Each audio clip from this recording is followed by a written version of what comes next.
What's up, everybody? We are live. It is the Practical AI Show. We don't even know what episode it is anymore. It's 20-something. 23, 24. I have The to show get it. rolls on. We got some fun for you today, a little bit of a different thing. Our intrepid producer, Olga, asked AIs, the 4 leading AI models, what their predictions for 2025 were, whether or not they came true, and what the predictions for 2026 are going to be. So we're going to have a nice little data set to figure out if these AIs actually know what they're talking about. And what are they thinking about? We're going to find that out too. What are the AIs thinking is going on with AI? Fascinating stuff today. Olga, what else you got for us? Well, most importantly, hi guys. Most importantly, yes, we're going to talk about predictions. That's all great. But there's predictions that everybody's talking about, and then there's predictions that almost no one is really talking about. So we're going to talk about that. But more importantly, what are you going to do about this? So how can you use this information in your business, in your life, so you're ahead of the things. We will also talk about the funding as always, and we actually going to show you what PageMotor created with a prototype from Claude, because we're here to show you the actual practical application of things. And we have a shipped website that is my business that I will show you and kind of how we made it with really almost no time. So we're going to talk about that too. But before we get started, we'll talk about news. So we're going to try to do a super bullet flash news items of the day and what happened this week, so you're all caught up, and then we can talk about the juicy stuff. But there's a lot going on every week, and so this past week I am going to I just got it. Yeah, I got it. Okay, I'll zoom in for us. So lots of new things happening. So CES happened last week, I believe, maybe a week before. And the biggest thing from the CES I think it's always in Vegas, is the amount of robots that were there. And so Nvidia announced that they're going to open source the robotics stack. So you can build your Skynet from your couch, whatever robots you're building. I think that's great news for smaller companies that may not have access to all the resources that bigger companies have when it comes to robotics. So they put their entire robotics AI stack for free on Hugging Face to dominate physical infrastructure. So that's cool. Then Meta decided to completely delete their Metaverse. As we all know, it was not a big success, if I say that politely. And they cut 10% of Reality Labs to fund massive AI data centers powered by nuclear energy. They must know something we don't about some U.S. policy moves in the direction of nuclear energy, which would be interesting to see. Well, I thought nuclear energy was a big no-no for U.S., so it's interesting to see that that's their moving, because didn't Elon talk about this a lot, where that's actually a really good way to structure, kind of energy usage and all of that. I'm not a big... Well, I think he is anti-nuclear energy. He's pro-solar. Oh, that's right. Yes. Normal, practical people who, are not looking at this in the way that Elon does with his, massively cohesive viewpoint. I think for normies, I think we need nuclear energy. I think it's pretty freaking obvious at this point. China is bringing nuclear power plants online. In the West, that has been a no-no since I think the late 70s or early 80s with a couple of disasters. It became socially unacceptable to open and operate nuclear power plants. So that has been a kind of a limiting force, but it's not anything practical. It's not anything real. Obviously, if we talk about the reality of energy generation, nuclear is the GOAT. And now we have demands for power that are going to make us confront this question in a new way. Like, we have to do something. Well, Meta just went nuclear for AI compute. So that happened this week. Boston Dynamics Atlas enters the workforce. So robots heading to, I can never pronounce that name, Hyundai factories in 2026. The brain-enhanced Alice robot is moving from tech demos to actual work alongside human employees. I forget the other demo we saw, or I saw it on X maybe, some demo inside a plant. It might have been a Hyundai plant with one of those little robots. It was like shorter than a human. It was like 3.5, 4 feet tall, like a little kid. but it was inside one of the factories carrying something or doing something. It was pretty Well, cool. robot has been a big theme of the CES. What was interesting, Optimus, the Elon's robot, was they did not even have a booth. So X did not have a booth. They don't advertise, they don't promote, they don't do anything. Out of 4,000 booths that were there, they do their own show, they do their own thing. But Optimus was not present in all of this innovation release. So that Robotics dominating at CES is interesting. That kind of follows what we've seen with the funding trends. We've seen an uptick in the last 2 months in robotics, like the software and like brains for the robotics, Right. and also in the physical implements themselves. We've seen an uptick in that funding. It's like there's a shift moving in that direction for real physical stuff, real applications of AI, not just infrastructure, not just I pie in the actually sky. feel like we don't, like, for the news that I'm reviewing every week, there's not a lot going on in robotics. There's LLM wars and all that stuff. There's a lot more robots happening in China. And so it was interesting to see that CES had that going on. So at least, that's happening. Maybe it's not happening on, like, it doesn't get as much coverage because it's not as sexy. Yeah. But I don't know. Anyway, moving on. So the consumer and enterprise AI wars. So Now we're heating up. This is the good stuff. This is the hot stuff from the week. So apparently there's a great AI breakup. Anthropic blocked XAI this past week, and they just cut off XAI's Claude access via Cursor. I don't believe they were able to. XAI was still using Cursor for their coding, using Claude. And I guess Claude, found out, got them blocked. So the friends building AGI era is over as companies begin blocking competitors' API access. So currently, Claude is the how would I say that? How do you call that person who blocks you after the breakup or whatever? So they've blocked OpenAI. Well, they're the alpha. They've blocked OpenAI and OpenAI last year. I think it was August. And now they've blocked XAI, this past week. Guess who they didn't block? Gemini, Meta, and all those other people. And I'm thinking either they're not taking, like, they're taking XAI and OpenAI, or there's something else going on. But this is what's going on. So XAI cannot use Claude. I just want to mention how much this reveals everything. The actual what does it reveal to you? What do you think about the engineering wars that are happening behind the scenes are between Anthropic and really now I think XAI, but also OpenAI to some extent. But I think OpenAI is just doing too many initiatives, shooting themselves in the foot. You can't engineer a billion different things. You need to pick like one or two and crush it. But what's funny is OpenAI engineers were discovered to be using Claude to help generate the backbone for the GPT-5 model. That's when they got cut off. And now it was revealed that XAI's engineers, who I believe, I don't have any confirmation of this, I can't point you to a source, I believe they are building a coding production suite similar to Claude, but they're using Claude to do it.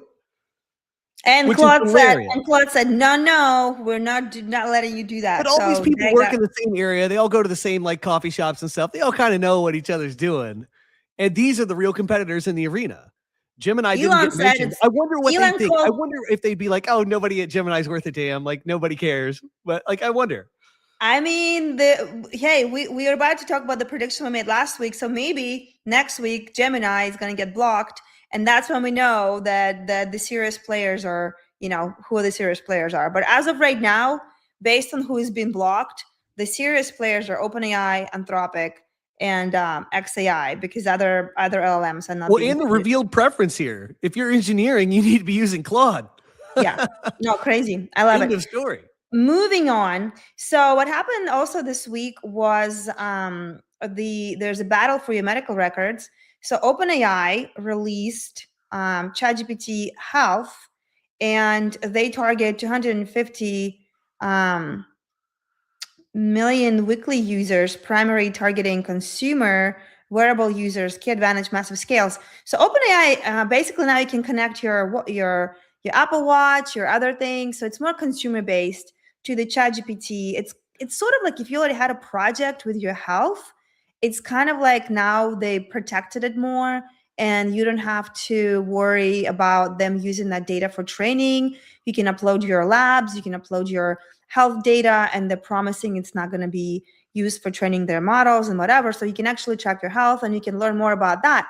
But then literally 2 days later, Anthropic released their version, and it's more for enterprise, the way kind of I see it, and for hospitals. So Claude Healthcare focuses on HIPAA-compliant hospital integrations, and primary targets are hospitals, healthcare startups, and key advantages, HIPAA compliance, and billing connectors. So even there in their releases, Anthropic is focused more on, hey, startups, now you can code and use Claude safely because we're HIPAA compliant.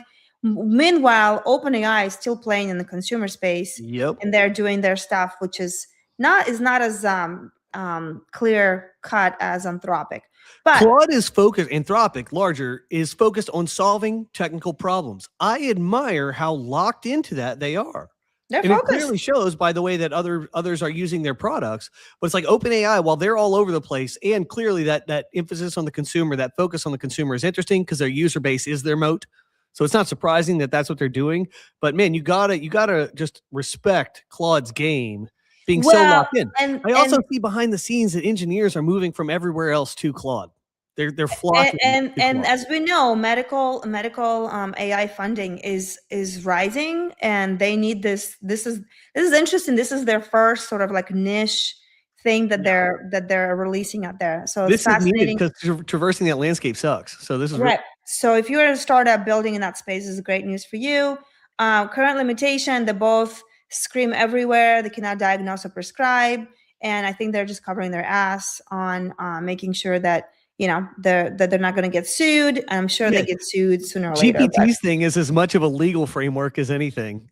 It's like, okay, we now have the legal thing in place for you to confidently search medical stuff in your prompts. We'll see what happens. The kind of the sixth trend of the week was the tools. Claude released their Cowork, and I really want to love Cowork, and I had a chance to look at it and kind of play around with it.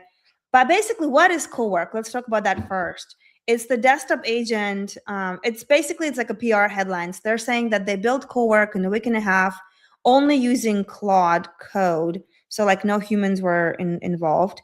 And it's actually like if you have a pro plan, a max plan, and you have a Mac, you can use it, right? So max plans could be $100 to $100. So if you have that plan, you have access to Claude Cowork.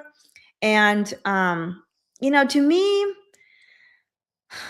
it's like the use cases right now is like it can clean up your files, organize your photos. It's like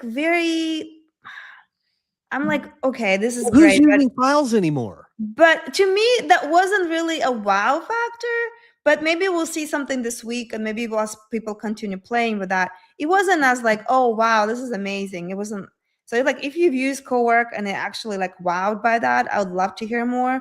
But we have to announce it here because it's big news. So I had the same reaction as you. I was like, in fact, I was like, who uses files? Like this feels like it's solving a problem from 20 years ago.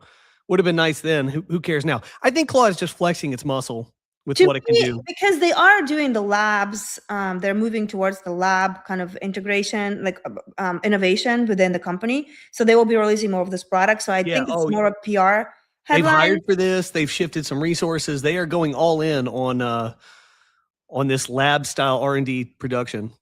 Love to see it. But to me, maybe next week we'll have some amazing use case and we'll demonstrate. But right now there's like nothing to write home about, at least for me. Some people are like, "Oh my God, it changed my life. I organized files," and I'm like, "Oh wow, crazy." So last news item of the week though is personally relevant to us as the Practical AI Show. It is the first time. So last Friday we had a segment about what is going to be the future for Apple and for general AI queries. Like general AI queries right now, we go to the browser. I don't think that's going to hold up over time as the number one use case. I think it's going to be like handheld device, something on your person. And we discussed like, well, Apple's kind of it with the iPhone, but Siri sucks. What's Apple going to do? They got to do something. And then on Monday, 2.5 days later, they Ta-da! announced a partnership with Gemini. Yeah, there were a lot of memes about Sam Altman being very sad that they didn't get that deal, that deal. But Gemini got it. So now we have, how do you call it? The two most censoring companies. I said, yeah, the two most censorious companies are joining forces to bring you AI in your pocket. They We'll are see in, how that goes. They are in bed together. But here's how we know it's kind of smoky mirrors for now, because there's no demo of anything. Usually Apple is so good about, like, they don't talk, they just demo, right? Like they're just like, they wow you. And there was nothing like that. So that means Apple has nothing yet. They're still, they're going to develop something. They've got a couple-year partnership. So we'll see what happens. It could be it could be just a bunch of nothing, but it could be something. Let me spitball this real quick, though. So I can imagine what the board meeting in Apple's like. They're like, we know we don't have it in-house. We got to do something. We got to have it on the device. I discussed last week how the optimal number of devices on your person is between 0 and 1. You either have a mobile handheld, something, or you have an implanted chip. An implanted chip is 0. The mobile device is 1. You're not going to have any more than that, any extra devices. I think that's crazy. Eventually, that number goes to 1 or 0. And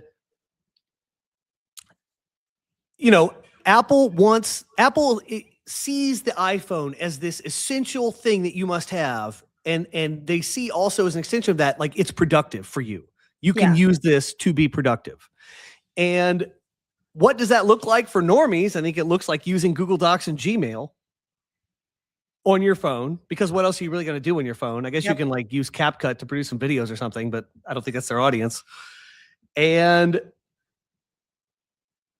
so Google is a natural partnership for them, because if Google has Android phones, if Google is doing all this productivity suite with Gmail and with Microsoft or Google Docs and all these the Google suite, and they've only got that on Android devices, well, now Android has a feature, a killer moded feature that Apple can't break.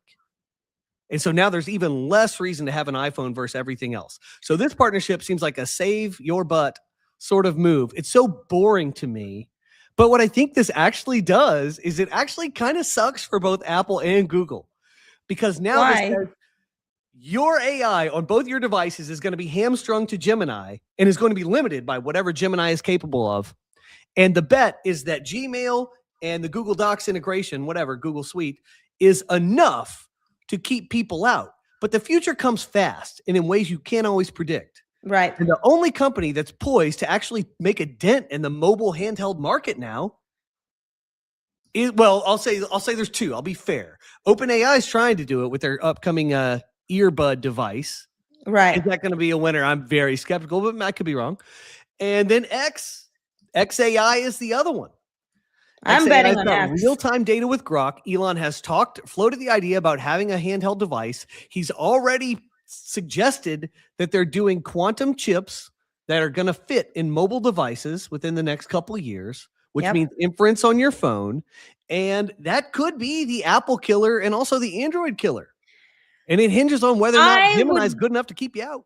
I would bet on Elon. I think he did a great job with Tesla, and how even Grok is integrated in Tesla right now. It's amazingly and beautiful working. So I'll bet on that. He's actually the one who's innovating. He likes to say that the most likely outcome is the most entertaining one. Yep. And I definitely think a little bit of a shakeup in the mobile landscape, which has been all iPhone and Android forever. I don't even know, like, why do we need phones anymore? Like, no one really calls anyone. It's just like, we just got to move on. But that's a whole other topic for a different discussion. Anyway, I like future tripping on this particular topic, because this affects everyone. Your device is important. It's very personal to people. Right. We'll see what your device going to be. We're going to talk about that in predictions. So let's move on. What did we do? 19 minutes on Newsflash. We can still do better next time. So let's took forever. I got a yap, though. I got a yap. It's okay. We'll love it. We'll love your yaps. So let's talk about, I'm going to remove this and I'm going to add. How dare you? Yeah, I know.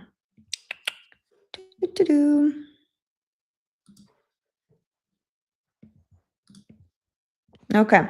Can you see this? Oh, yes. There it is. All right. Okay. So, all right.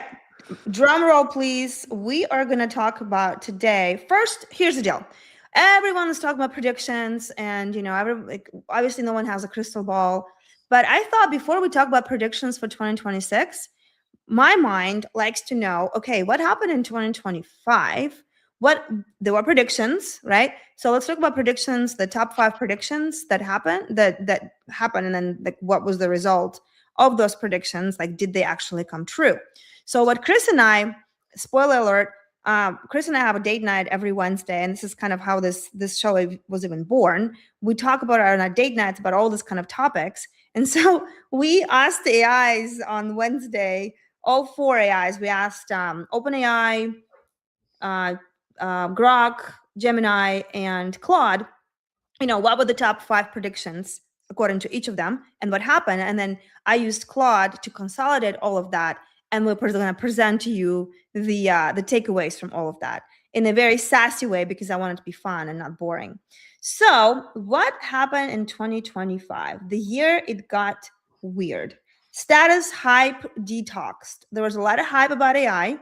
And this year we had to go through the kind of dehyping of that. So we got really smart intern with our AI and a geopolitical earthquake with China and US. We know what happened with the drama with the chips. And also look back at the forecasts we got wrong. And then what kind of surprises happened that no one could predict. So you ready? Let's do this. So the first thing that kind of happened that no one really saw, that the prediction was the US dominance was unassailable, that China is 12 months behind, and only billions in compute can compete. So that was the prediction, that the big models were going to win, yada, yada, yada. Expectation that the more money the LLM had, that was the moat. But the reality hit hard with that the math is the moat. So DeepSeek released their model, I believe that was literally at the end of January last year. So the second the predictions were made, the DeepSeek released its model and they claimed that it took them only $6 million to train it.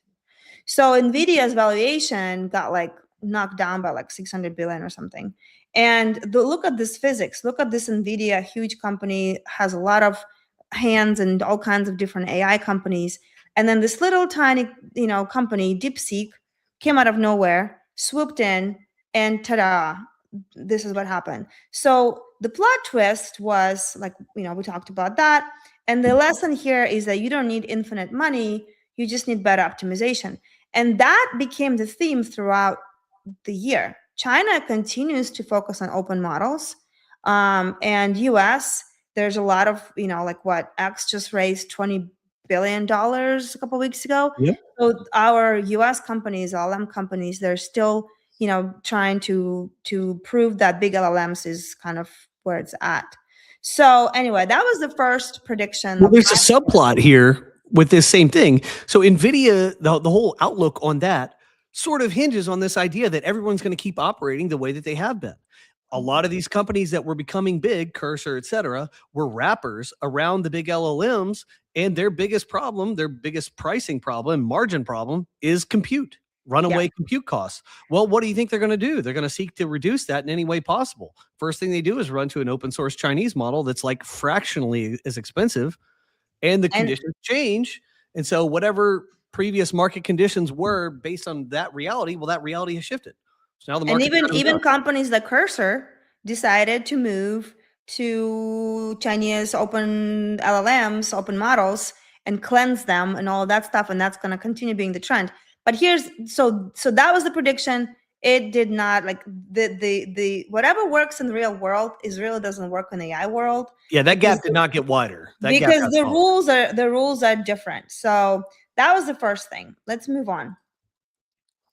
The pitch was, prediction number 2 was autonomous colleagues. So agents, it was claimed that agents will join the workforce as full employees. Well, the reality is, they are so far our task rabbits. They can do different things. They can book the flights, yes. Can they decide if you should go? No. And they require constant supervision. So it was way, way optimistic on what the agents would do. And the statistics is 23% of companies are scaling agents, but only 10% trust them with the actual decisions. So the pitch of what the expectation was way, way, way underwhelming. I mean, we're fractionally hitting that. What the reality was. So you just hired a million interns that you have to overlook. Let's look at prediction number 3. The adoption was going to be 78%. Everyone will have it. Everyone will do it. But the reality was almost no one is using it right. So it's kind of like the treadmill that you bought, but you don't, we bought the treadmill. It's standing there collecting the dust. We didn't lose the weight. So it's kind of like that with AI. Only 5% find value in it because no one is using it right. Companies treated AI like a software install, so that they would install it on top of their work, on top of their software, and treat it like that instead of overhauling the whole workflow. So, well, this is it. This is the first example we've seen in a couple of weeks of the great refactoring. They thought that's your favorite term, right? They were going to layer this on and get some results. What they really learned is, oh crap, all our existing systems suck. And so what an actual real world turnaround from that is that, oh, we're going to go on like a 2-year mission to refactor our internal systems, or that's hard to do. That may not happen. Unlikely, I think. Or a new competitor is going to identify this incredible opportunity, build it right from the ground up, and nuke the existing veterans in the space. That was the lesson learned. AI magically didn't change anything. It just exposed the problems we have, that the data silos, people not using it the way, they're not learning to use it correctly, yada, yada, yada. And so there's all these things that got exposed. So productivity paradox did not really happen. So it was way over optimistic. And on top of that, shadow AI usage exploded. So people actually are hiding that they are using AI, and the official ROI is definitely not where people thought it would be. So, and then the prediction number 4, that we ran out of internet, and so we're going to run into data scarcity thing. So labs ran out of high quality human text to train because they thought the more data, the better. But meanwhile, what happened is the pivot happened. So we shifted from training compute, knowing more, to now we are teaching computers how to think better.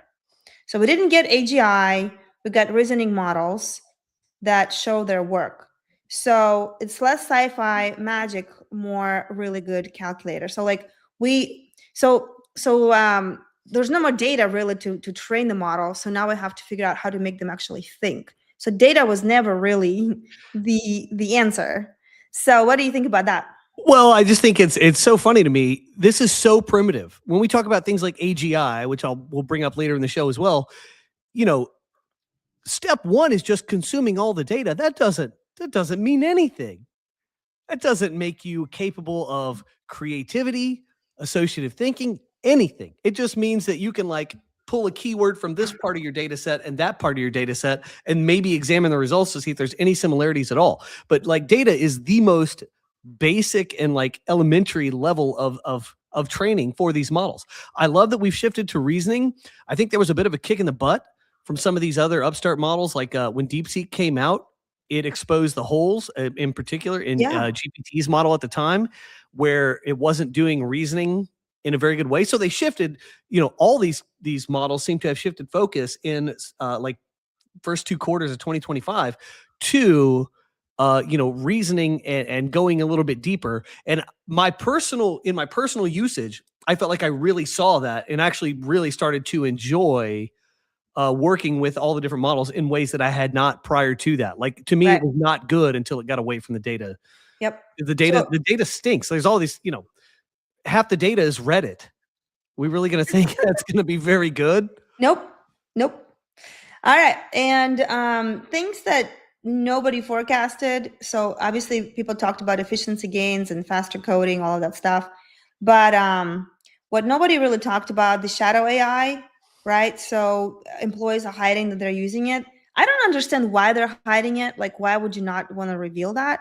But maybe they don't want to reveal that they're using AI to do some stuff. But I'm like, you gotta. Well, you don't want your other coworkers doing that to get ahead if you're already. You got to talk about that. The junior talent crisis. AI automates the learning work first drafts on the research. So who becomes the next senior VP? So the promotion ladder is kind of, this year, it's getting a little bit dangerous, right? Because we are entering the part where we talk about junior developers, junior this, intern this. But what happens to the actual junior talent that's entering the workforce? Where are they supposed to go? But then what happens with the company's promotions inside the companies? Where are you going to raise that talent from? If you don't get the junior of anything, if AI is your junior worker, where are you going to be promoting your managers and senior workers from? So that's the gap that's only going to get deeper and deeper and deeper. No one really talked about that. So like, where do seniors come from now? And I want to talk about this. My favorite author is a man named Thomas Sowell. He's an economist. He's the only books I like reading. I find super invigorating. It's nonfiction. And one of the things he's talked about for years, at least 2 decades, probably going back farther than that, but early 2000s, he was talking about how the adoption of minimum wage across the country as a standard made it so that, really inexperienced people and young people had fewer opportunities to learn basic skills in all the fields, any field you can name, because, you had to pay at least this much. And a lot of people who would maybe want to learn wouldn't be worth that initially. And so you have some amount of training that just gets cut off by the existence of this minimum wage. This is that on steroids. Yeah. Because what you have is no one's going to be doing the basic work. So you're going to be basically relying on really intelligent observers who do this stuff like on their own as a young teen or something like this. And then you hope they show up and want to help you out. But I kind of think where this goes, if you project this down the road, these people will be so well versed in this, they won't want to go work for anybody. Yeah. And so what you're going to have is a few companies like Anthropic, who everyone wants to work for. You're either going to go work for them or you're going to do a startup. You're probably not going to accept anything less. So there's going to be some major consolidation. I don't know if that's good or bad. It seems like it's probably not good. And the last thing to wrap this up before we move to 2026 predictions is that the confidence is bigger than competence. So like all these competent people before AI, now kind of there's this big move because AI, like for somebody who's like me, who's non-technical, my competence in technology is not that, like I'm not nearly to what you are, but I am very curious and I got into AI, about 6 months ago, whatever. And like I started playing with that. And so my confidence is getting, with every show I'm doing, the more and more I'm learning, my confidence is growing.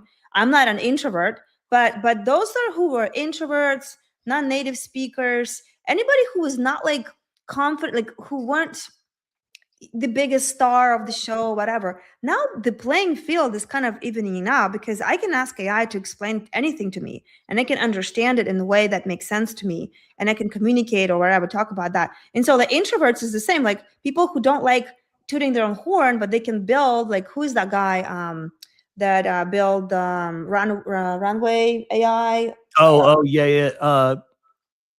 Oh God, whatever his Roland, name is. what is the name? Something like that. Rowan, yes. He even talks about it. He's an introvert, Rowan, but he's building the AI empire by using AI agents and all that stuff. So like there's this big shift happening that AI can become your co-pilot in whatever you're building.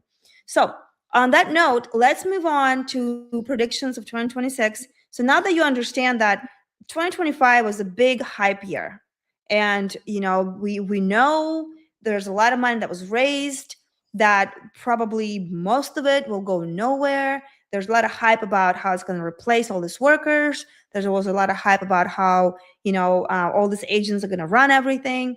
Well, that didn't happen. There was discussions of AGI early in the year. That turns out to be embarrassing based on where we're at. We're on a freaking data set. We're talking about AGI. It's crazy. So let's move to 2026 predictions. So what happened with 2026? Oh, no. Oh, can you see this? Nope. You don't have it. You have to do share because you killed it. I don't know why I did that. Okay. So what happened with, so here's what we did with 2026. Very similar thing. So you were here for this. What will happen this year? We asked the same 4 models about their predictions. And then we played with what they actually didn't talk about as well. So what we're going to talk about is what were the predictions consolidated together and you'll see what everyone talks about, the hype, right? Like everybody agrees on. And then we're going to talk about the dirty secrets that no one really talks about. And I love this presentation that my little helper, Notebook Alam, helped me prepare on the report that I actually prepared for the visual kind of examples of things. And so we interrogated 4 major AI models about the future. Here's what they confessed and the terrifying things they kept to themselves. So we have Grok, Gemini, ChatGPT, and Claude. So let's do this. This is our lineup. We talked about that. So today on this, we're gonna explain the tier 1 predictions. That's strong consensus. This is the safe things to talk about and everybody agrees on. All right. So we're gonna discuss high confidence. What some of these are interesting, huh? And some of these are interesting and sad. The ones that they agree on. Right. Well, that's good because that's what you're gonna hear a lot. This is what it's safe to talk about. This is great. Then we're going to talk about tier 2 predictions, the realism, what's emerging, probable, what cracks are showing.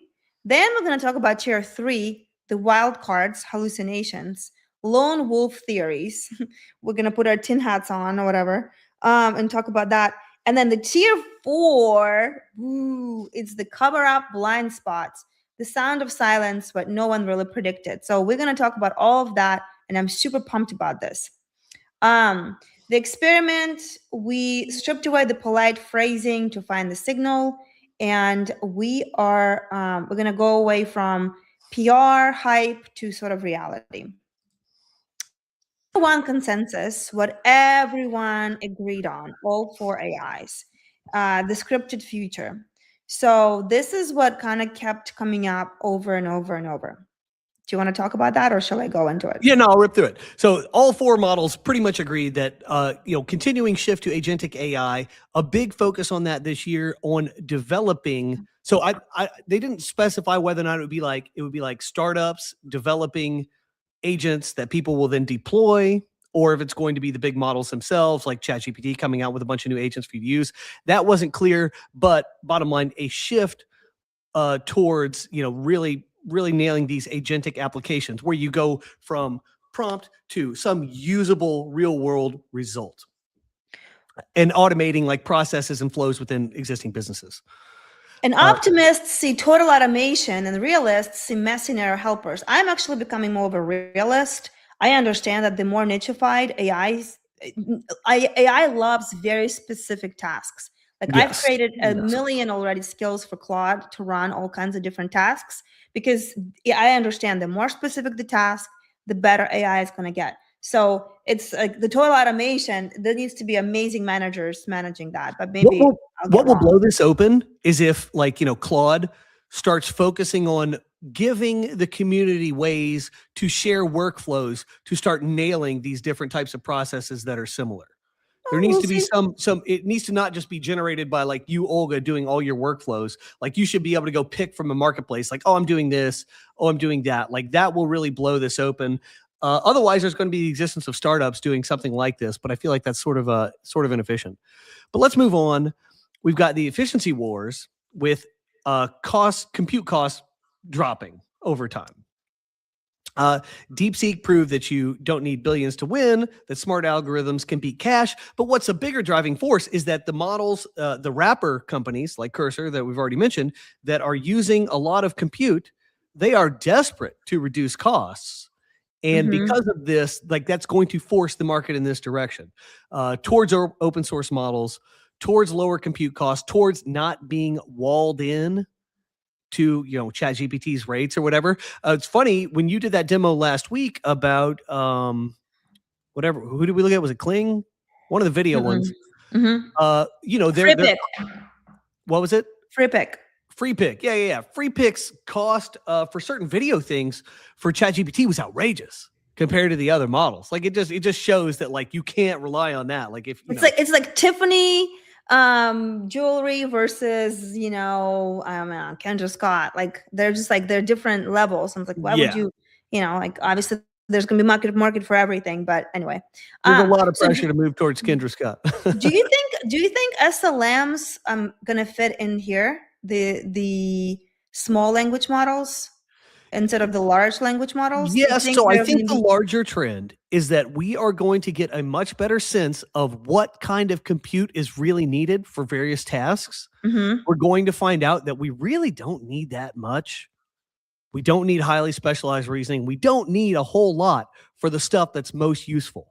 So Like if we could look at like a power law graph, like 90% of what we need is going to be covered by really simple models. Interesting. And then the other 10% is going to be for like R&D and crazy stuff to be testing.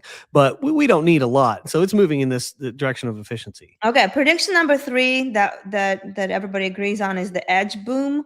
Privacy fears drive AI onto the iPhone. The cloud is for peasants. Local AI SLMs is for premium privacy. Companies stop training competitors' models with their data. That's why the edge is going to be such a, we've been talking about this for months, the edge devices, like the less you have to send your data somewhere, the better it's going to get. And so I will be excited if we're going to have some kind of edge device towards the end of the year where we can actually use that and not constantly have to send your data out there. Privacy is clearly a huge concern, but really it's just a basic efficiency equation. You know, if you have a website that calls out to another website to get results, it's going to be slow. It's going to result in a slower than optimal experience for the user. If that website can perform reasoning right there on its own server, it can deliver a result more quickly. In the end, the one that doesn't call out is going to win. Yeah. The same thing is true for most AI stuff. If you got to call out to ChatGPT and wait for a response every time, it's going to be too slow. And in this case, the difference in user experience is stark. If you're waiting like 30 seconds for a response, that totally sucks. But, if you could conversely get something in 1 or 2 seconds, what do you think you're going to choose? Yep. Anyway, then the last prediction here is regulation with teeth. The EU AI Act enters enforcement mode in August 2026. So someone is going to get fined into oblivion to set an example. So we don't know what that's going to be, but regulations are coming. The wild, wild west is coming to the end. So we'll see what happens there. This is the saddest thing. And this was the point on which the models were the most in agreement with one another. They were all very certain that the rise of regulations is going to sort of change the trajectory of this whole thing. My biggest fear is it's going to be like a massively retarding force that kind of kills the magic here. Well, of course, this is you what gotta have what the villain in this story, and there's been crazy. Somebody had to come home and say, "Daddy's home." We need to, there's got to be some. This ain't daddy. This is nanny. This is not good. There's nanny. Okay, nanny's home. Fine. So move on. So we're gonna go to tier 2. Emerging. Sad Panda, they're in such agreement there. You got to figure it's definitely going to happen. Lame. Yeah, those 4 for sure. Yeah, and I'm really excited to see next year how much we got out of those 4. We'll see what happens. So tier 2, those are the emerging predictions. The economic hangover. So the R&D free money era ends. 2026 is all about cold, hard cash. I'm actually surprised this was not a common theme between them for the more common predictions. So what does that mean? The ROI reckoning. So 95% of AI projects have 0 ROI. That's not our statement. That's MIT survey that they did earlier this, in 2025. So the pilot phase is dead. CFOs are demanding, show me the money or die. Startups without production grade utility vanish. So, this is like the maturing part of AI, right? There's going to be more and more of ROI conversations. I can't believe we actually didn't talk about that, in 2025, but here we are.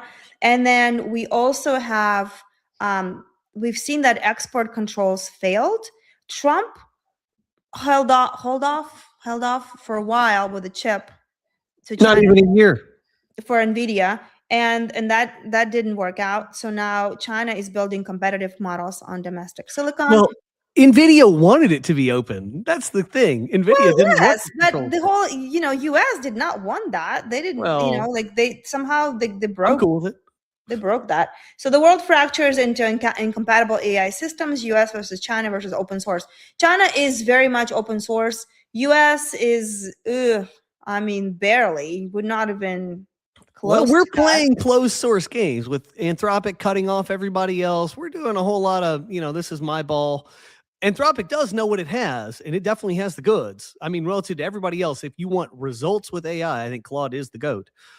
But these are not good games overall. Yeah. Eventually that, there'll be enough companies operating independently. You have a bunch of nodes hammering on this thing, trying to figure out new ways to do stuff. They're going to be using the open source models. Eventually the magic will all be emerging from that side of the equation because it's just too much force and mass over here and not enough in these And closed if gardens. you have no other mode other than you have LLM, you're going to be in trouble. So like that's why Anthropic is really drilling their code. Gemini is doing their own thing. Grok has their own thing. The only company that I'm worried about is OpenAI, but that's a whole other conversation.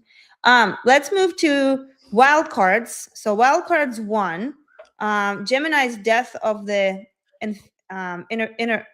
interface. So Google predicted the extinction of the app ecosystem. So they talk about, in their predictions, they talked about generative UI. So static apps are dead. AI generates the interface you need right when you need it, then deletes it. Predicts that UX designers face being obsolete.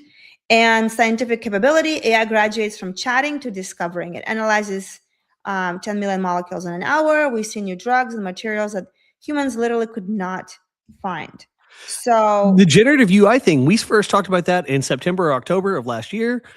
That's going to be real. I mentioned this, or I kind of tried to get you to imagine this thing. Like you go to New York City, your AI does a little thing. You say like, I want to go to Central Park. I want to go to one of the museums and then go over to this other place. And it's like, it generates an interface for you to buy the train tickets you need, for you to buy the museum passes you need.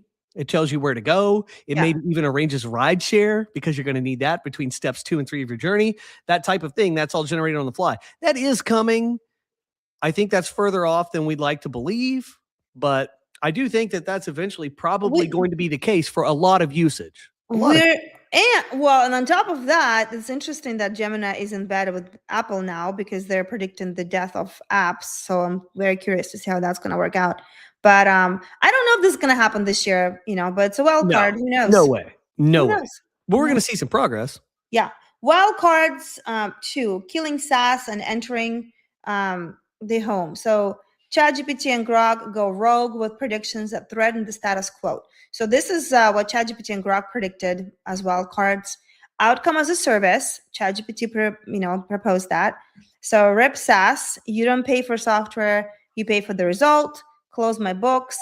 If the AI fails, the vendor pays. Risk shifts from buyer to seller. The love language being spoken right there. You love that. I actually love that too. So, the outcome-based business is really fun. So what would that be? OAAS? Yep. Well, it gets rid of it gets rid of this sector of business that I hate, where these businesses do a great job of marketing and positioning themselves so that they can charge super luxury prices, but they just deliver the same damn outcome as somebody else who's just more practical by nature. Yeah. I hate that. And then they feel great about themselves, like, oh, I'm some master marketer. No, dude, you're kind of a shyster. Yep. So, let's push back on that. So wild card from ChatGPT again, the physics wall. ChatGPT predicted that we were out of electricity before we ran out of ideas. Infrastructure bottlenecks, power, cooling dictate where AI can be built. So that's the prediction there. It says the confidence is pretty high on this, but who knows? I mean, the energy is definitely becoming more and more. Yeah, it's a bottleneck. Crazy. It's a bottleneck. And who knows what the answer is going to be. And then Grok with the wild card here, the prediction from Grok was that robots finally enter the kitchen and warehouse at scale. AI gets a body and learns from physical reality. I would love to have a physical robot in my house, and I'm terrified of that at the same time. So I don't know if it's going to happen before the end of the year, but hold on. I think you would like the results from the robot. I don't know if you want the robot itself. I may just lock him up on the shed for the night. I don't know, but that's kind of my biggest fear. Wonder how many nights the robot can be locked up before the robot's going to revolt. You're treating it bad. I don't know. So I don't want to find out. Those are the wild cards. And now we're moving to tier 4. That is what nobody predicted, right? And we need to, the models predict productivity, efficiency, and shiny new toys, but they missed anything that makes them look bad. I wonder why they did that. That's very interesting to me. They ignore, harms and social disruptions. And when AI predicts the future, trust the tech, but fear the blind spots. So we're going to talk about blind spots right now. So blind spot number one, the human cost, right? So the things that the models are economically incentivized to ignore because they don't really care. I mean, at the end of the day, they don't have to pay their bills. So the slop apocalypse. By late 2026, 60% of web is AI generated garbage. Search is broken. Verification becomes the only currency that matters because verification matters to humans. I don't know if it matters to AI as much. What do you think? It wants to feel confident about the answers, but it does not seek actual verification the way that humans do. Yeah, it's already hard for maybe they'll build that in. It's already hard for elders to recognize what's real, what's not real in terms of videos and other things. I also, like I have my family in Russia, and my sisters have been telling me about all the spamming that's happening there with AI generated voice. I don't know if it's the same scale level here in the States. Maybe we just don't hear about that, but it's only going to get the deep fakes are going to get worse. This came across my plate, I guess, in the last couple of days. So call centers right now are limited because they actually have to have people on the calls. Right. And they don't really know anything about the people they're calling. There's too much going, too many cold calls. You can't have a case file on everybody you call. AI can. And AI doesn't have to sound like he's from Bangladesh. AI can sound like, your most trusted salesman guy who you trust. That's scary. Opinion. That's scary. It can have a case file on you. It can know based on your Facebook activity, for example, what your predilections might be, what you might have a tendency to like or go for or have a soft spot for. That can be, you can see how this could be exploited to an unbelievable effect on the right audience. Well, yeah. that's what I've been hearing is that it's like in Russia right now, the military families have been exploited very much because the bad guys can find out a lot about the guy's activity that was in combat or passed away, and then use that information to trick the family about certain things. So AI is definitely doing a lot of harm in that regard. Or it can be used in wrong it's not hands. The AI is doing that. It's the humans that are doing that. But I'm just saying, it's possible to sound like anybody you want. The fakes is just getting worse and worse. Unfortunately, the incentive to scam is so high because the rewards come fast. Well, I don't know how to fix this verification problem, but that will be huge if we can. So because the real will be even more important than ever. Blind spot number 2, they talked about the job crisis.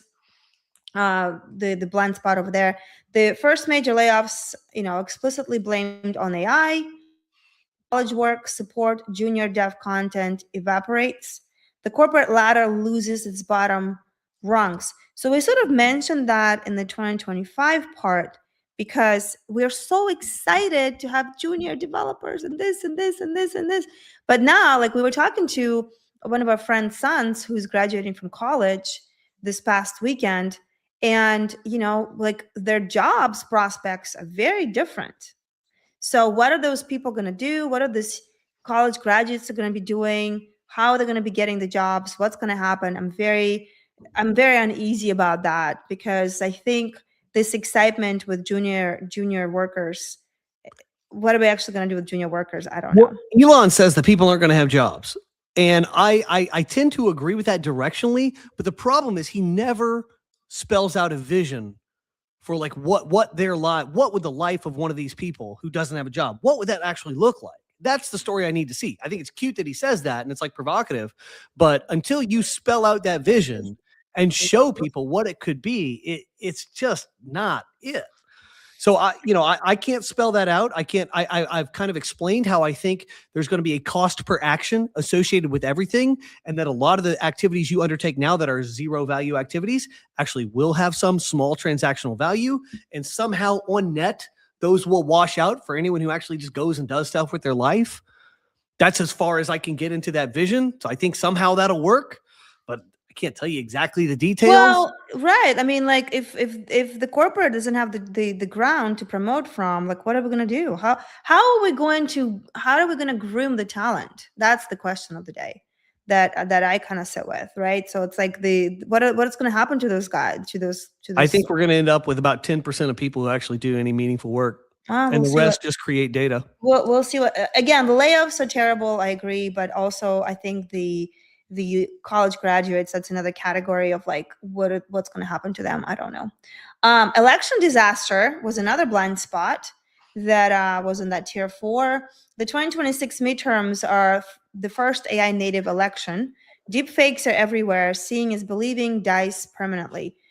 That is for real. This is very interesting, and we'll see what's going to happen. Like, you can create any video of anybody saying anything. What's going to happen? I mean, you know, something's going to go viral that looks like a campaign ad. Yep. It's going to get millions of views. It's like the newspaper correction thing. You know, it doesn't matter. The lie, and then like 2,000 people see the correction. so that is the human cost. Blind spot number 2, systemic shock. The institutions that break under the weight of the new reality. This really got me. Education fails. Schools can no longer assess if you learned anything. The essay is dead. Universities drop requirements because they can't verify authenticity. Our 16-year-old, who's a junior in high school, he already talks about the fact that you can literally, some kids literally do this. They use AI to cheat on tests, right? Like, you can pull out your phone, the teacher is not looking. You can do it. You can cheat anything you want. So how do you verify education these days? I have no idea. Like, and then like, does education even matter anymore? And do grades even matter anymore? I don't know. What does it mean to be educated? This is the big question. This gives me goosebumps. Like, this is not like something that's exciting and shiny right now, but it's coming. This is happening. Like, our, you know, the high school students, this is their world. We're not even talking about the middle school and elementary school. This is in high school. It's already. I hate how cliche this is, but like, my only answer for now is like, I'll know it when I see it. True, but for colleges to accept you, you got to have some, like, grades have been this thing that was universally accepted, right? And now it's no longer like, can you that's trust kind of this? passe. It hasn't been like that for at least 25 years. Well, I'm just saying, like, now That's me being extra cynical. The cheating now has become unreal. Like, I mean, Anton talks about all these apps that they're using, right, all the time. So it's, I don't know. This is going to be interesting. Energy wars. AI sucks up 2% of global power. Grid strain causes brownouts, and climate activists target data centers. Ugh, that'll be interesting. You know, things we don't talk about. The lonely hearts. 10% of young adults opt for AI lovers. A suicide is blamed on a AI relationship. Mental health impacts accelerate. That is for real. Like, people are on the screens. AI seems so understanding, and you're right about everything. It doesn't conflict with constant validation. Unless you're using Claude, who pushes back on you. But other AIs will say anything you want to hear. This is so weird. AI can't scratch my back, so I'm out. Well, but you're not the young adult, okay? So you still know what the real thing is like. I'm just saying about young adults. They need to have a chat. They need some back scratching. And legal chaos. Copyright lawsuit explode. Courts finally rule, leading to either industry bankruptcy or creator collapse. So that's the legal boring stuff. But, you know, hey, here's the deal. OpenAI right now is leading across a lot of different markers, but they have their XAI lawsuit starting in March. Oh, yeah. And we don't know what's going to happen with OpenAI, because right now the courts are not dismissing Elon's. Some stuff from Discovery got leaked this morning on X, and it was bad. I haven't even OpenAI. I haven't even seen that. So it was from an internal conversation, I believe, involving Sam Altman, but I didn't see exactly who. And it basically said, you know, how do we, you know, he's basically going to know that we want him out because we want to become for profit with him not involved. Yeah, a total admission that this was the plan, this is the play, and that plays right into what Elon is claiming, and that's oof. Yep. Well, you know, legal stuff like that could literally, the OpenAI can literally get bought up by Microsoft by the end of the year because of their legal stuff. Because you can't, like, you have to do all of that while you are suing Elon. I wouldn't. Well, since we're talking predictions, my prediction is that by the end of 2026, OpenAI will basically be a dissolved thing that is part of the layers, the infrastructure. It's around, but it is not like a leading thing. It's not like a product that you think of. It sort of becomes absorbed into some of these larger entities. And withers away into boringness. Like it doesn't really matter. They're trying to That's do my way too prediction. much, and they've got a lot on their back. They've got a big monkey on their back right now.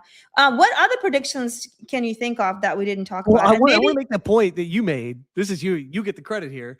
But whenever an entity is in a high volatility era, such as OpenAI is right now, and they have a prominent lawsuit going on at the same time where they're kind of being, accused of being a dickhead.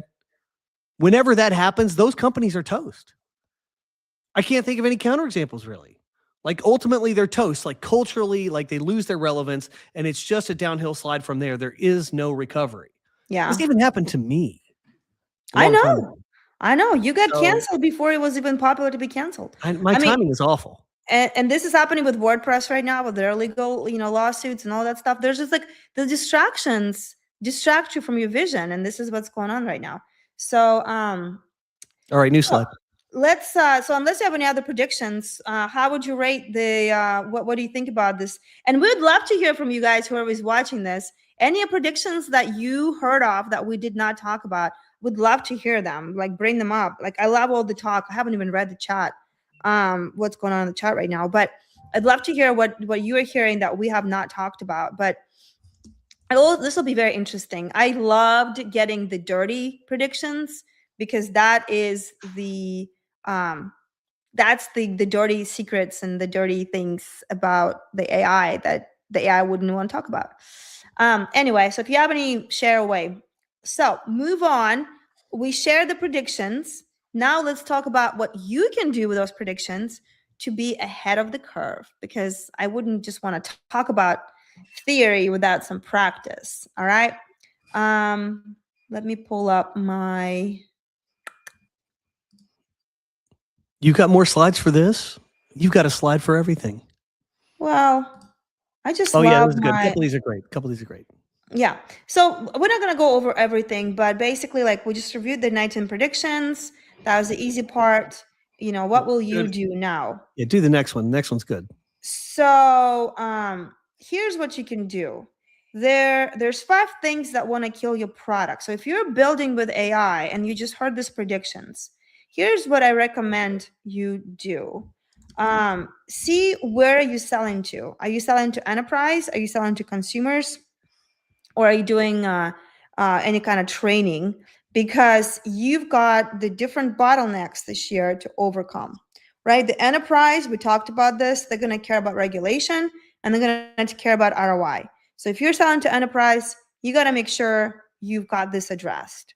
If you're selling to consumers, the energy and copyrights, so you got to build verification of some sort, and then you got to make sure your energy, like you're either using your SLMs or, I mean, you sort of kind of figure out, so you don't have to pay a lot of money to all these LLM companies. Like how do you watch that energy so you don't get into the cursors situation where you are paying a lot more money than you need to be paying, because energy is going to become more and more scarce. Well, and if the trickle down effect, like consumers are going to want pay for results, pay for outcomes, not just pay for service, ? Nebulous thing. Yep. And then if you are in training or having inference, it's an edge deployment. So that way you're relying on certain things that you can rely on. So this is the first thing you can do. The second thing you can do is start being more mindful about what you're putting in AIs. Right. I think I hadn't been thinking about this. This is sort of like once you kind of absorb this, it's like, okay, well, that's listen. If let's say you work at, and I don't think like big companies could do this too, right? So if there's no like AI policy or AI rules at big companies, and let's say somebody who works at, I'm just going to pick HubSpot, right? They are using AI to ask questions about their customers, but we don't know exactly where that data goes and how it flows. And Salesforce can be literally using the data from HubSpot to learn without even knowing that HubSpot is doing that. But the data is what matters. So like you are asking how to do such and such and such, but you are like giving your competitors some secrets. So like this is going to be more and more kind of becoming more and more apparent to us. So like financial statements, proprietary information, proprietary code, all of that stuff is important to not don't share that. And then just kind of like there's different levels of information that are okay and not okay. So this year it's only going to get more and more tight. So ask yourself, if this prompt leaked to my biggest competitor, how bad would it be? You can ask questions without exposing confidential data. So that's yeah, go ahead. No, that was the second one. So what did Okay, well, I mean, remember, so models, we ran out of training data for models, which means like it consumed the entire extant internet and internalized all that data. So that's now baked into the reasoning.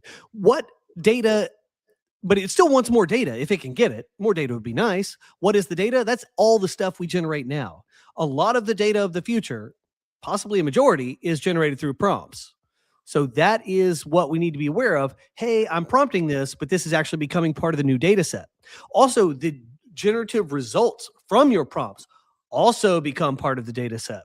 So, you built this thing, let's say, well, that thing that you built is not exactly private because somebody else could have a similar query, and now it's going to give them a result based on your query and the associated result. So what you have is no longer really unique. This is the thing. I'm not sure that that's a problem, but it definitely goes against the way people have been thinking. People are like, oh, I don't want to share my idea. I don't want somebody to steal it. This is exactly like that. Like, this is basically saying, be careful, because if you don't want somebody to steal your idea, maybe don't put it out there in the first place. I would argue that if your ideas need that much, protection, if that's your only path to profitability, then like, how good is this idea or this thing that you're doing really? I don't know. But there's a lot of questions like that for the future of business. It's not going to look the same as it's looked for the last 100 years. It's just not. Because we don't have the same access to privacy. Things can be replicated in much shorter amounts of time. It sort of becomes then a marketing battle, but is it really that if you can just roll your own answer right away? Like, all this stuff's really a quickly shifting landscape. I think there's going to be a very feverish cash grab for the next couple of years, and then that whole thing's just going to vaporize almost immediately. Well, it's better be safe than sorry. Like, I'm actually going to review. We have paid. We pay for obviously Claude and for OpenAI for the GPTs that we use for workspace. I'm going to review and make sure, because I uncheck. You have to go and uncheck so it doesn't use the data to train the models. So like, I want to make sure that it's all buttoned up, because like, who knows. Anyway, and this is the third thing, the action takeaway for you, what to do with predictions, is install your BS detector. So critical thinking is going to be the most important thing for this year, because FOMO, everybody, oh my gosh, this week I was reading the X, it's like Claude Cowork is the best thing ever. This is the best. The FOMO is for real, but it's a sales tactic. Everybody wants you to watch their videos, whatever, buy the product, yada, yada. So here's how to stop getting played. You'll kind of ask yourself who benefits. Is it a consultant selling fear or a vendor selling a tool? Demand proof, not vibes. And this is what PageMotor is doing right now. We're not just vibing. We're actually showing the proof. You got to ask for the proof, because you can vibe all you want, but I need to be paying the bills at the end of the day. So I want some proof. Dang it. And every page highlights benefits. If they don't list risks or costs, they're lying. And this is like the first rule of sales, right? Like, it's clear, but with AI, it's even more clear. And show me, don't tell me. Reject estimated impact. Demand actual data from multiple customers over months. So this is going to be really smart to kind of keep that in mind. Don't ride the hype. Control it. I love the conclusion here at the bottom. Yeah. I think this is actually one of the biggest predictions for 2026. It says, be smart, not fast. The winners of 2026 won't be the fastest adopters. They will be the ones who, I can't read that because it's behind some chat text. They got constraints early, protected their data, and filtered out the noise. What is most important to me about this goes back to the great refactoring. It's that, yes, it's easy to move fast with AI, but we already have a lot of markers to indicate that moving fast just isn't that valuable. because as soon as you move fast and actually something catches fire, well, then you need a system around it. You need a business. You need something that is sustainable that you can actually run. And that stuff takes time. There's like no shortcut button for that. Maybe there will be in the future. I can see some paths there, but Well, as far as listen. I know, none of those highways are paved yet. I think critical thinking is the best thing ever, and install your BS detector. Don't get played. Verify everything. Yeah, So- especially now, like you need to really now, like, you know, just getting through AI slop, you need to be a critical thinker. I would It love to applies to see. everything. I would love to know who's building companies that verify things. Like, I would love the verification of some sort. Like, that would be interesting to see that. So any other things? Is your data marked safe with Boomer Safe? Right. Any other takeaways before we move on? I know there's some comments. Do you want to talk about? Do you want to read some comments over there? I like Ken's comment there. Stop training your competitors' AI is a catchy slogan, not an accurate model of reality. I agree with that. It scares non-technical audiences while ignoring contracts, architecture, and how inference actually works. That is really a point that I tried to make very poorly. It's that just because you put some stuff into a prompt and got some results, that is such a two-dimensional thing. It's like one data point on this long line in a chart. It's not the whole picture. It doesn't really matter. That stuff is not that valuable. And that's the same reason, like, I scoff at this whole, like, overprotection of ideas. The idea doesn't matter. It's the freaking execution. And that's like a three-dimensional thing that's so complex. So, it's not about ideas. I think people are being very careless of what information they put in there. So, like, you know, like the data, the confidential data, you know, like, I gotta stop putting my credit card and social security number in there. I keep please doing stop. Please stop. Come on. Anyway, so it's just kind of like thinking for yourself, like, would you want this to be out? Right? Like, and that's kind of the question of the day, because it's like it's on the cloud. It's going somewhere. Like, it's not just living on your thing. So let's look at what other predictions we got here right quick. So hold on. Didn't Elon say that almost all of the energy required for processing will move from traditional sources to processing being done of Earth? Whoever controls that wins. It may happen. I don't know if it's going to happen in 2026. It actually probably has to happen from an engineering standpoint because of the cooling and some other, you know, offset issues from power generation. That's the most efficient environment that we have access to where we could actually do it. Yeah, I think the energy issue is overstated. They say the same thing about crypto, and they have moved off the grid significantly and are capturing wasted energy in those operations today. I agree. I mean, again, like, this is just like overall, you know, predictions that we have to talk about, and energy is out there. Of somebody building like an app where they're tracking how much of those data centers right now are being created in the States, because they need cooling things. So it's really easy to see them on Google Earth of like what is happening and what's building, and where they're going to be built. Is the environmental people are going to be freaking out about this? Like, there's all these other things. And now I actually heard that crypto stuff is now being used for AI stuff. They're kind of shifting and pivoting. Yeah, they're shifting resources. I got a nerd out here. 100 years ago in college, I had a senior project where we'd have teams go into manufacturing plants to do energy audits. And what we learned is that a lot of these like warehouses, manufacturing places where they would make stuff. I went to a yarn factory of all places. They have unbelievable measures in place to recapture energy. Like, wherever there's losses, they would take stuff, like they'd have some energy generation process, some generation. There'd be exhaust from this process, not actual exhaust, but like some sort of waste, some sort of something. They had ways to sell that off, repurpose, whatever, to make efficient capture on their waste. And like, I don't know how much of that's being done with data centers and power generation and all this compute stuff yet, but I just know that all this stuff is cyclical. Like, you can always find a reasonable, responsible use for the waste from some process. It's not really waste. It's just stuff that is potential that you're not capturing yet. So I'm sure some of that's in play. Bottom line is, this stuff always works out. It always works out. Like, when can you point to a time societally where we bumped into a wall of a particular thing that we didn't put there ourselves and like couldn't do something that we thought was essential? It just hasn't happened. Well, listen, you heard it here first. So let's see what's going to happen next year with all of this. But this is where we're moving, and now you've been, briefed on this.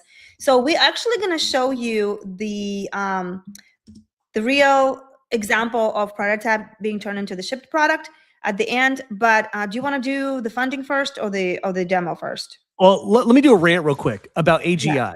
All right. Oh, AGI. AGI did not happen last year.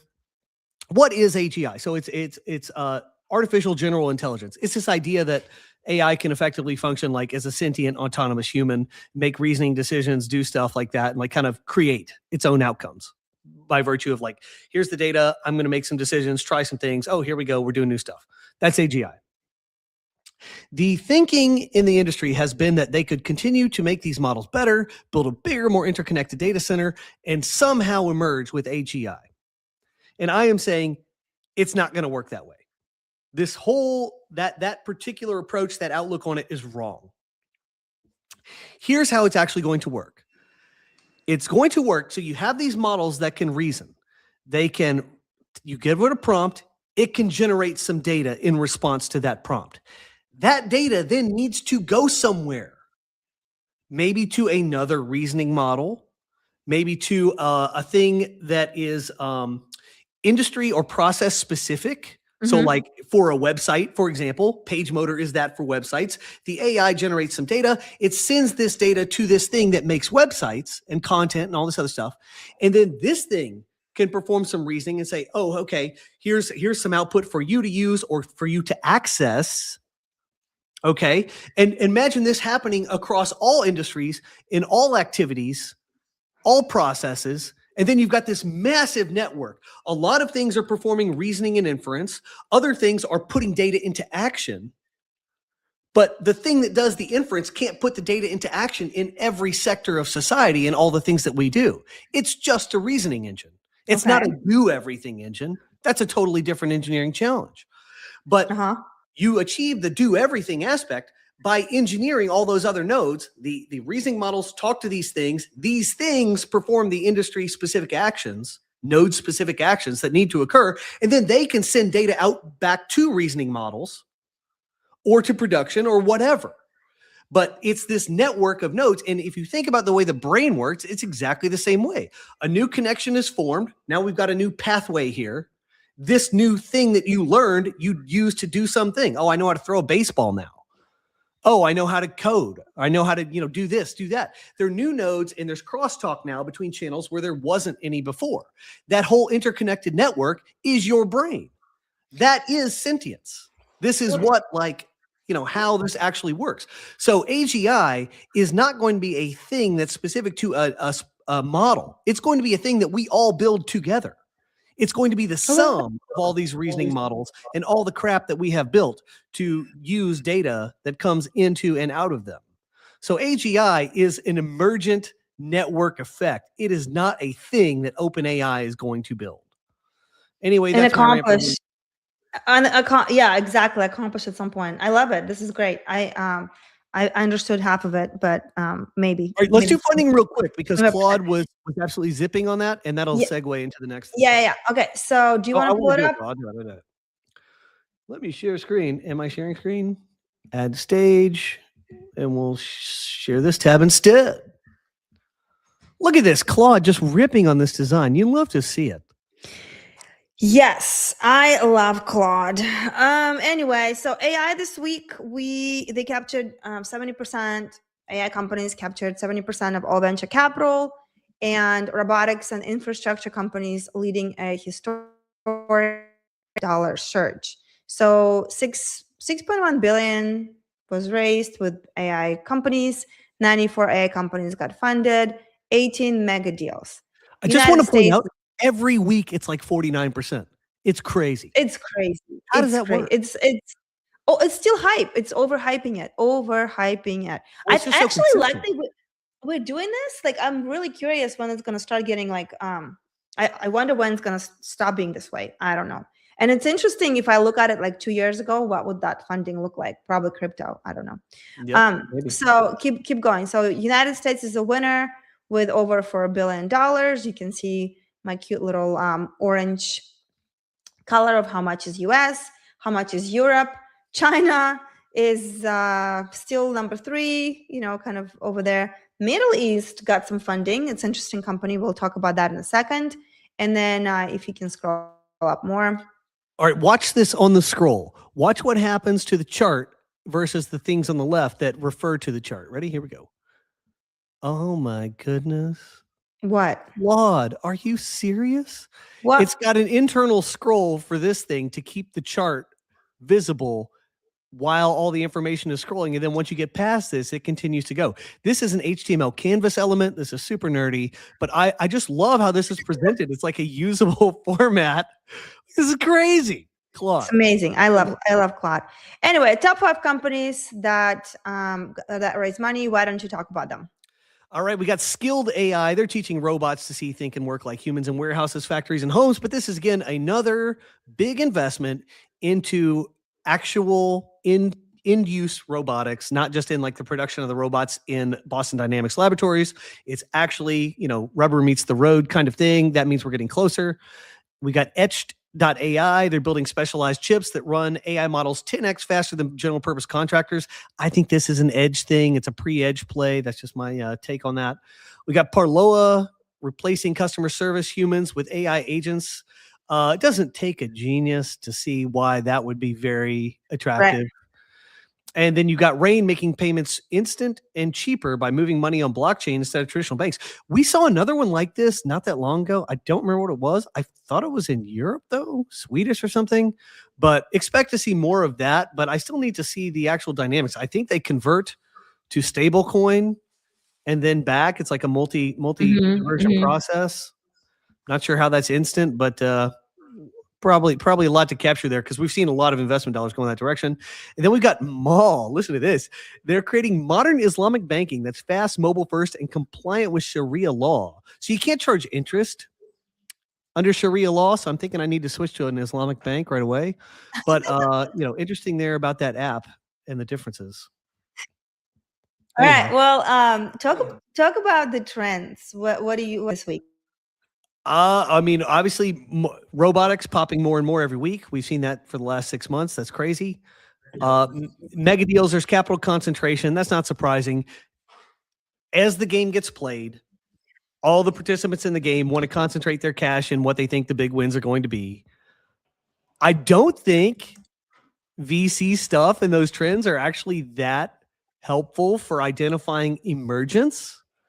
I think they're really like signs of, okay, we're confident that things are really heading here. They're not really good at like what is new and next. And I think we're really seeing that here. I don't think this is at all indicative of like what's going to really pop next in AI, but I do think like robotics obviously going to be a big deal. Infrastructure we saw before that. I still don't think we're seeing enough of the health and bio stuff. I'm still most bullish on that for being like stuff that's actually going to help people. Got a bunch of late stage deals. We've been seeing that trend accelerating. And, it's US, Europe, and China. I'm being told there's other parts in the world. But they're telling me now for the first time. But we don't know. All right. Well, do you want to go and do the demo right quick before we let's do it. Okay, so look, Claude did this design. Claude is so good. So we've had Claude doing, these little funding things and some other graphics for weeks, but it always keeps it fresh. It doesn't do the same thing every time. Like, I am amazed that it did this big title this time. This is sort of like old magazine style. It did different data presentation than it's done in the past, used different color scheme.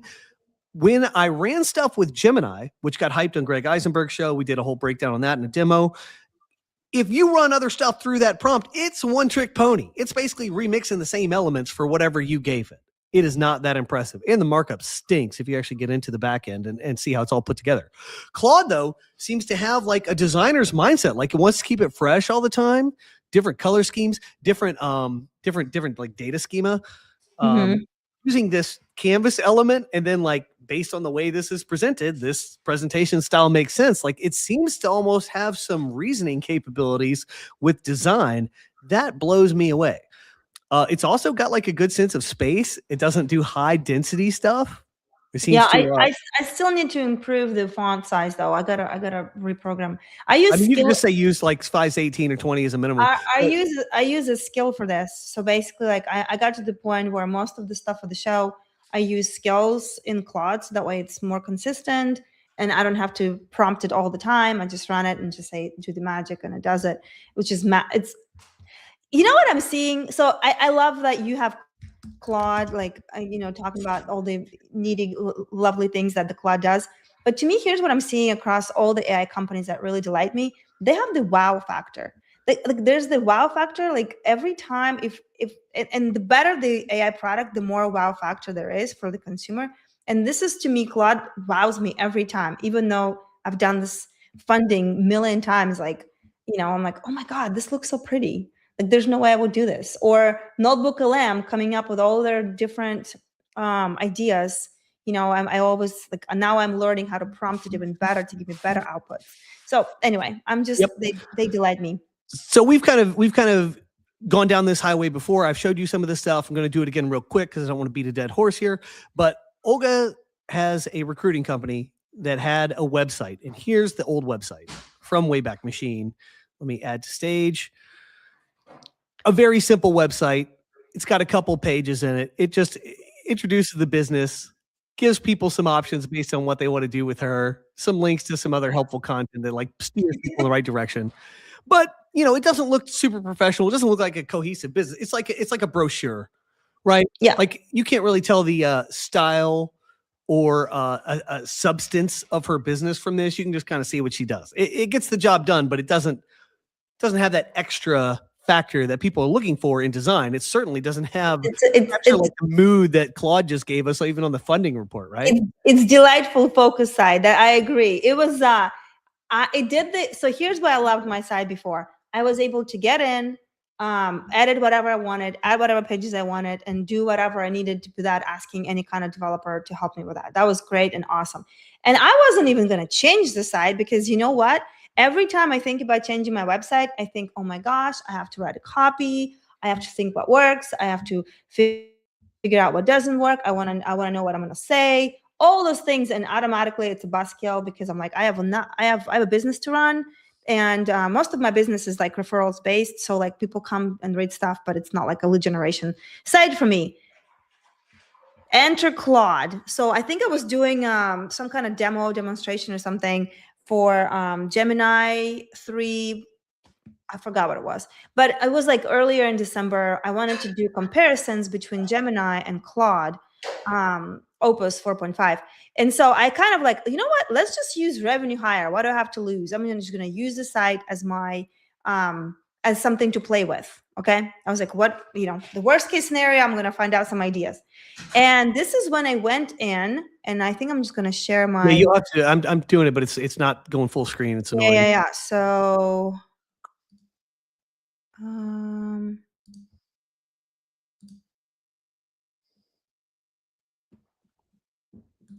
sorry guys. I am curious about your prompts though. Yeah. I'm going to show my prompt. So I went into my ChatGPT. That was before I was a big Claude girl. I would use Claude now for the prompting. But I was like, I don't even know what prompt to give to Claude to create a website for me. And this is what I just said. I was like, I want to create a website for business. The business idea is a sales recruiting company that's boutique, focused on the revenue generation people. The name of the business is Revenue Hire. What do you need to know to create a prompt to create a website for this business? This is literally what I say when I have no idea what to do. And then I went over and it gave me, here's exactly what it needs to create a high-performing website prompt. And it told me it needs to know this, it needs to know this, it needs to know this, yada, yada, yada, tone of voice. So it told me everything it needs, okay? And then I just gave it my website. And I was like, okay, here's my website. I don't want to like answer these questions if you can already answer it for me, right? And then it gave me additional questions because I already had, I guess I already had a website, so it was easier, but I can see this doing this with the website doesn't even exist yet. And so additional questions and asked me over here. So I went over and I added my marketing materials and my logo. And I told them what to take out. And then I just recorded all the answers. I just went through, I took, the first thing, positioning, do you want to expand or focus, Yadi? So I just went over and I started talking and I told everything it asked me about right here. Okay, this is all my answers. Then it says, perfect, I think I have everything I need, and it created a prompt. So this is the prompt that it created based on my answers. The prompt is actually Right? sort of the wireframe for the website. This is everything. Like this is the notes you need Isn't to be it a taking. big, there's no way I could have prompted it myself. That's my whole point. Like I made the AI do the work for me. So this is the prompt, and then I copied and pasted it into Claude. That's all I did. And then it took Claude about an hour and a half to go through all of this. And voila, can I show what it created? Yep. All right. And it created, well, I'm just going to show the website. I'm pretty sure the prompt didn't say like, do this with the design. It didn't like give any suggestions for like the vibe. It was strictly like, here's the content we want to describe the business and what it does. Do you have the prompt original HTML? I don't know if I can find that one, but or I can just show my website directly. Well, I wanted to show here. I've got a crappy version of it. I can do that. Okay, show the crappy version. Fine. All right. So it's crappy because it's not wide. And so like you don't see the menu and stuff. Like Oh, there's you know stuff. what? I think I can find an artifact. Hold on. Yeah. I was gonna say if you get the artifact link, it'll work. Maybe you Okay. can do it. This is we're live, okay? We're live. This is where like literally figuring this out. But that's like I just wanted to show the prompt because people get hung up on prompts. But like make your AI do the prompt for you, and that's kind of what I did. And like I had no idea how to. I didn't even know it was possible. Honestly, this is literally I was just playing with it. And It was pretty cool that ChatGPT immediately keyed in on like, well, what do you want to describe? How do you want to do it? And it broke it down into different sections, and that became the sections of the homepage on the new site. To me, that's sort of a fascinating way to go about it. Like as you do design work, development work for somebody, you think in those terms, kind of, but this made it very procedural. And I just thought that was really kind of revelatory. And it makes sense for like when you're talking to AI, it's like, oh, you really need to break it out like this. And then Claude could sing once you give it this good information. Oh my goodness. Well, there it is. So wait, you got it, Ariel. I'll add you to stage and I'll kill me. Boop. You see it? Can you? Okay, it's wide enough. Well, can you do full screen or can you drag that sidebar over? I can In the middle, there's like a tab, and you can drag that left panel to make it smaller. Very middle. Better. Okay, there you go. You did it. Okay. This I'm is what smart. Claude did. So this is the prototype that the Claude built for me, like from my prompt. This is what it did. You got an about section, what we do section, a section about like the methodology that they employ, some little questions, like a little interactive section, which is cool. Like promises, testimonials, links to other stuff on the site, a call to action, and then a contact form and a footer.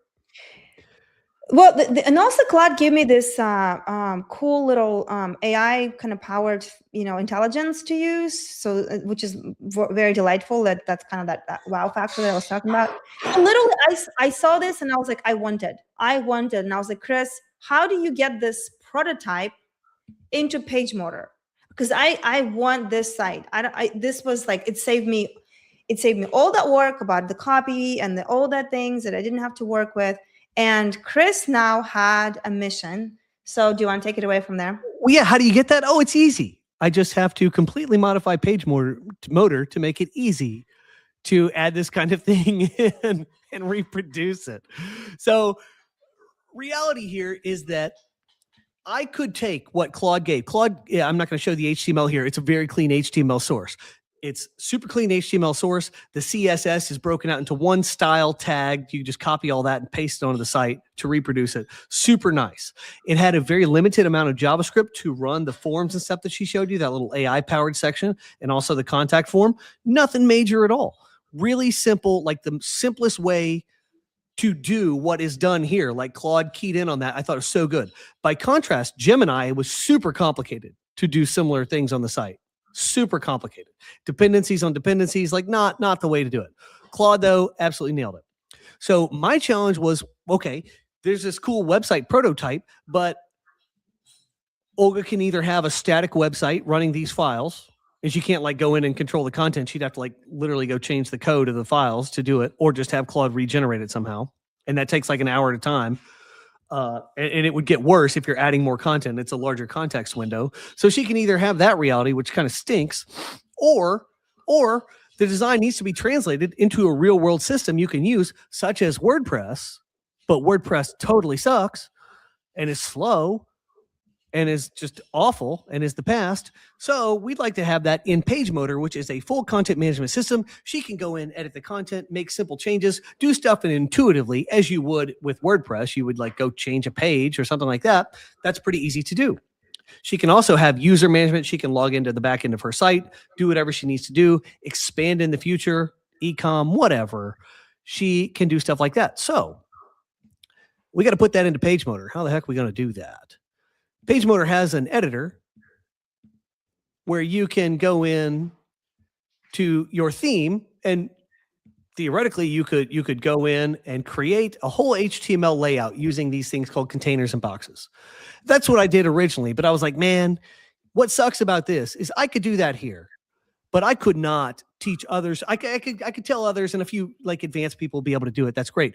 But what really sucks is it'd be real hard to teach the AI to be able to do this.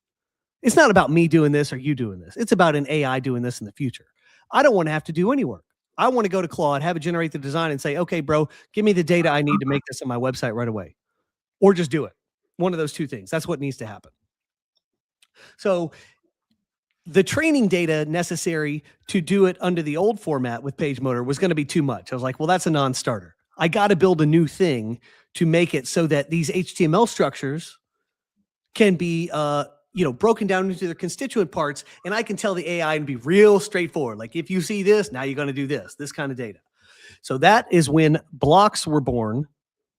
And what a block is just a section of the website. So I'll show you. So this thing at the top, this header, this is a section of the website. That's a block. This hero section is another section of the website. That is one block. This is an about section. This is another block. Each of these really, this is the secret. Each of these is a template. It's a mini template, but it's a template. It's a pattern that can be repeated elsewhere on the website. That's what a block is. A block is a mini template. A larger template, such as this home template, is really a collection of a bunch of mini templates. All those pieces can be deployed elsewhere on other pages of the site, maybe. Maybe they'll only be deployed on this page, but the bottom line is it's just a bunch of patterns. And I can tell the AI how to create all these patterns really easily now. So I was able to go in, use this delightful editor here, create these blocks, and then where it was necessary, I went in and added something called modular content. So like, for example, this hero section here, it's called like hero info or something. We'll see hero content. Pretty straightforward. That's all the hero content. Hire people, salespeople who actually sell. This is not WYSIWYG right now. I could do that, but that's a lot of work. Hire salespeople who actually sell, a couple of buttons, a couple of links. I mean, this little trusted badge. And then that becomes this on the front end. And then we've got a little hero grid. That's another piece of modular content. I wish I just went in and pasted this stuff in. I mean, that's not complicated. We look at the source code. This is all the HTML actually that Claude gave for this section. I just paste it in, save the content, tell it where to show, and boom, it shows here on the front end. So I distilled the entire HTML page that Claude gave into these little constituent parts, these mini templates. And when there's actual content, it becomes something called modular content. Pretty basic. And the end result is this whole freaking page. That's awesome. It's amazing. So after Olga generated the design, it took me 4 hours to do this. Really only took me 2 hours to get this result. And like you click the link and it looks like this. It took me another 2 hours to clean it up. I built this little icon here. Oh, wait, you can't see it. Jesus. I'm always bad about that. Anyway, doing this, getting it to look like this took 2 hours and then 2 hours to refine it. I added this little logo here for her brand, and it's an SVG icon. So I played around for like an hour with Claude generating this and then refining it and then sort of cutting it up so that it can be used as a fave icon in the browser tabs and all that. So like I spent an extra hour on the branding and like another hour getting all the JavaScript to work to make sure the functionality worked. Interesting point. This contact form, there's no SMTP provider on her site. It would be a real pain in the butt to do that. But there's basically form things you can use, like these form APIs that are free. That'll do like 250 emails a month. And you can just connect it to that. And then your forms can work right out of the box day one. So this was called like Web3 forms or something like that. So what I want to do now is I want to go back to my thing. Can you remove yours? Yep. All right. So I'm going to do my thing. And I want to show you. So this was the prototype. This is what Chris used to do whatever magic he does, right? So this is, again, Claude's prototype. And then this is my site. This is live. This is, look how fast it is. It looks freaking identical. And and I didn't have to do any copywriting, which for me is the most painful thing in the whole world. It translated all that content into my new website that I've had. It looks so much better just from the kind of the beautiful part of this. And all of this stuff works, whatever the AI powered tools they gave me, intelligence. So for my viewers who come here, my users that come here, they can literally, if they're looking for, a salesperson, they can play with this. It works. The whole thing works. And all that drives lead gen too. It's pretty smart. I am so excited to use my site now to actually do lead generation, and more importantly, do the AEO, right? The AI, what is it? Answer optimization. Optimization to drive, because I actually want to be showing up in ChatGPT and whatever people search for me. But now I actually have the website that I'm proud for people to come and see the things, and it's working. So I want to describe the big wins real quick before we kick this thing out. You are a true wizard. I am so happy with this. And this was Let's so talk big wins though, real quick. Big wins. So this is multi-$1,000 agency work. We're talking about like at least probably $6,000 to get something like this done, maybe more from any agency. Probably not going to get it this good. It's probably not going to be this nice. But it took her an hour and a half to generate it. It took 2 context windows, so actually more than that in terms of actual physical time. That part was annoying. Claude has context windows where you can't go beyond a thing for every 4 hours or something. Well, I also had a $20 plan, so I ate through my. Right, an agency would maybe have $100 more. Yeah. But bottom line, that took like an hour and a half to generate. Once I had that data, it was 4 hours to complete this in terms of implementing the HTML and everything, and then doing the little, branding wins here with the icon. Like an icon for a business is a big deal. It's like your logo. That's like non-trivial design branding work. It took 4 hours to do that, plus the hour and a half of the the generative time. That is incredible. We're talking multiple thousands of dollars of work, and the result is in a CMS. Like, it is ready to go. It is battle ready right now. All the functionality on the homepage works. It's all tied together. That is incredible. That is a huge, huge savings over the way the industry works right now. But there's more wins baked into this that I think are worth discussing. When you do design prototypes and stuff like that for clients, or when any of this stuff happens, and it's not just in design for websites, this happens everywhere. Like with the images that Olga showed you earlier in her slideshow and all that, if you were making those images, you would be making a lot of micro decisions about, like, how do you want this to look? What fonts do I want to use? This goes here, that goes there. How do I want to present this? What do I want to present in like these boxes and stuff? What buttons should be here? There's a billion of these. They take all of your time. They take all of your energy.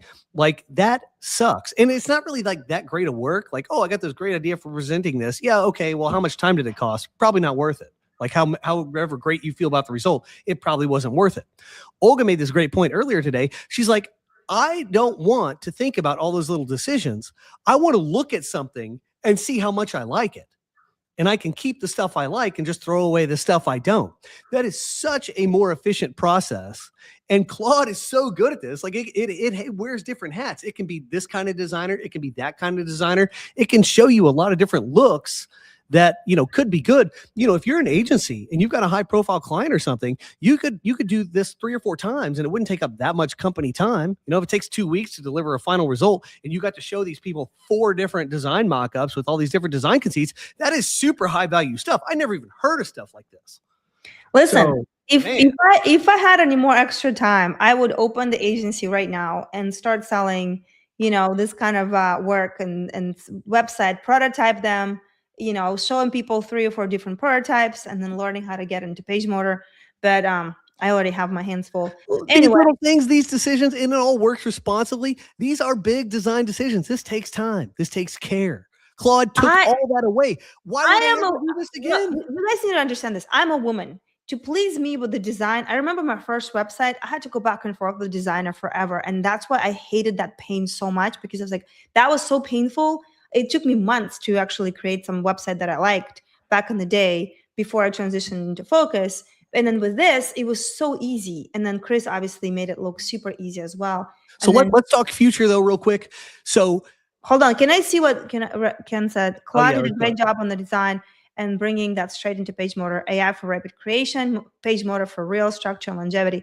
This genuinely feels like the future. Brilliant work, Chris. Thank you. Amen. Thanks, Ken. That was I want to go even farther into the future. So I see 2 potentials. One potential, so PageMotor has AI baked into it.